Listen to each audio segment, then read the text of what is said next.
Cubaan suara 1, 2, 3. Video ini dibuat atas tujuan berkongsi ilmu semata-mata. Ia tidak dibuat untuk menghina atau menjatuhkan kredibiliti mana-mana pihak, organisasi atau jabatan.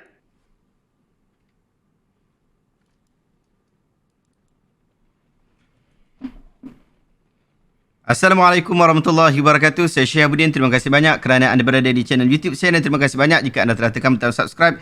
Kalau belum tekan butang berkenaan, tekan butang itu sekarang. Jika ada video-video yang bermanfaat, insya-Allah akan ada di feed YouTube anda. Baru-baru ini ketika di dalam kereta, saya ditanya oleh isteri tentang kesahihan beberapa kisah berkaitan tentang kelahiran Nabi Muhammad sallallahu alaihi wasallam. Beliau bertanya begitu kerana melihat beberapa poster yang telah diterbitkan oleh pihak JAKIM di Facebook mereka mendapat kencaman yang begitu banyak. Beliau mahukan pencerahan tentang kisah Aminah, ibunda Rasulullah SAW, yang dikatakan telah melihat cahaya yang menerangi sehingga terlihat tanah Busra di Syria. Beliau juga mahu pencerahan tentang kisah api Majusi yang dikatakan terpadam pada hari kelahiran Nabi SAW.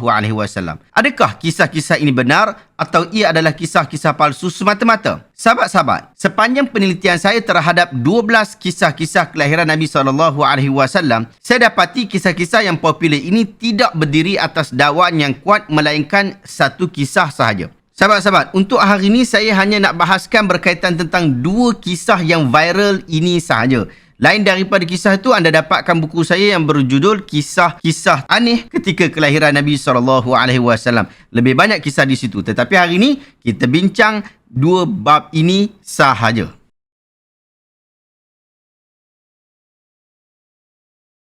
Tiang Kisra roboh, api Majusi terpadam, tasik sawah mengering. Kisah-kisah ini adalah himpunan kisah-kisah yang paling popular di meja penceramah. Ia juga kisah yang paling popular di media sosial. Saya cantumkan penilaian bagi kisah-kisah ini kerana ia mempunyai cara berhujah yang sama dan serupa. Direkodkan oleh Ibn Jarir At-Tabari, Abu Nuaim dan Al-Bahaqi daripada riwayat Makhzum bin Hani daripada bapanya. Beliau bercerita pada malam kelahiran Nabi Muhammad SAW, tiang-tiang Kisra, tiang-tiang istana Kisra telah bergegar dan menyebabkan 14 tiangnya telah roboh. Pada ketika itu juga terpadam api ibadat Parsi, sedangkan ia tidak pernah padam selama 1000 tahun. Demikian juga telah kering tasik sawah. Imam Az-Zahabi rahimahullah menyatakan bahawa hadis ini mungkar, lagi gharib, lagi pelik. Ibn Kathir pula menyatakan hadis ini tidak ada satu pun daripada buku-buku agama Islam yang dipercayai. Aku tidak melihat kewujudan asal bagi sanadnya. Syekh Safiur Rahman Barakpuri yang tulis kitabnya Rahiqul Makhtum ini pun diberikan ulasan, jangan main korek macam tu saja. Dia berikan riwayat untuk yang bersilama. Dia kata riwayat ini disampaikan oleh Al-Bahaqi, riwayat seperti ini diriwayatkan oleh At-Tabarani dan lain-lain, tetapi ia tidak mempunyai isnad yang sabit serta ia tidak mempunyai rekod sejarah dalam masyarakat berkenaan, sedangkan dakwaan kewujudannya sangat kuat. Cuba anda bayangkan, kisah ini bukan hanya berkaitan sumber daripada ajaran agama Islam sahaja. Ia juga disandarkan kepada tamadun-tamadun besar seperti Parsi, seperti Yaman. Sedangkan tamadun-tamadun berkenaan terkenal dengan merekodkan sejarah mereka sendiri. Tetapi cukup pelik dan ajaib apabila sesuatu yang disandarkan kepada mereka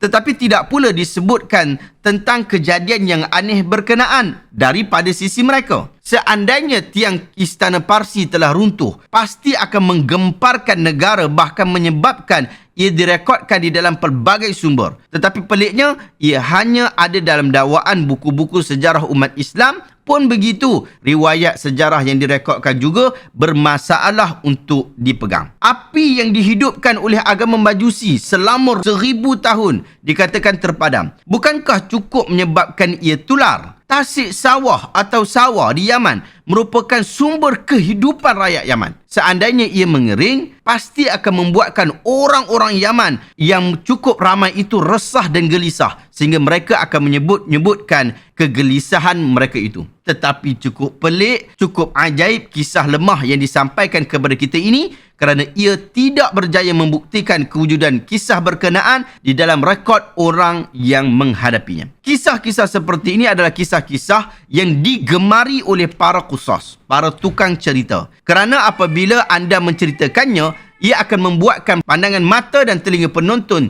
tetap pada anda. Tetapi sayangnya, jika yang anda ceritakan itu adalah satu bentuk kebohongan atau kisah yang tidak pasti. Nabi SAW sebut, kafa bil mar'i kadhiban ay yuhadditha bi kulli ma sami'. Cukuplah seorang itu dianggap sebagai pendusta apabila dia menceritakan semua perkara yang dia dengar tanpa dia bersifat tabayun, tanpa dia buat semakan terlebih dahulu. Hadis ini sahih riwayat Imam Muslim.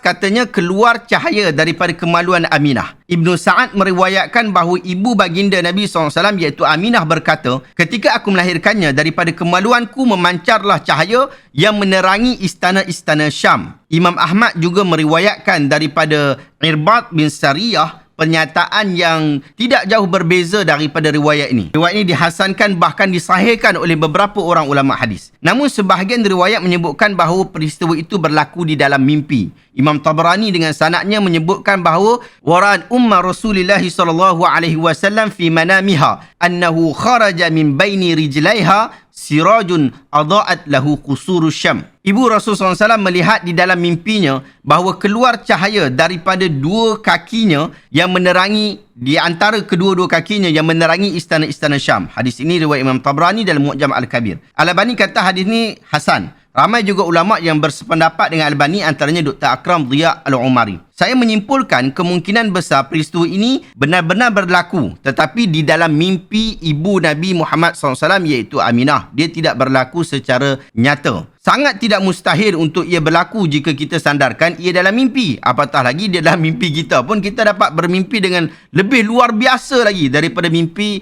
ibunda Nabi SAW Aminah. Wallahu ta'ala a'lamu bis-shawab. Sahabat-sahabat, anda boleh dapatkan buku saya yang berjudul Kisah-kisah aneh ketika kelahiran Nabi SAW. Anda dapatkan buku berkenaan. Ada 2 kisah yang kita bincang pada hari. Demikian juga 10 kisah yang lain yang menggenapkan kisah itu kepada 12 kisah. Ada kisah berkaitan tentang Nabi SAW bercakap, bersembang dengan bulan sehingga bulan memujuk Nabi SAW.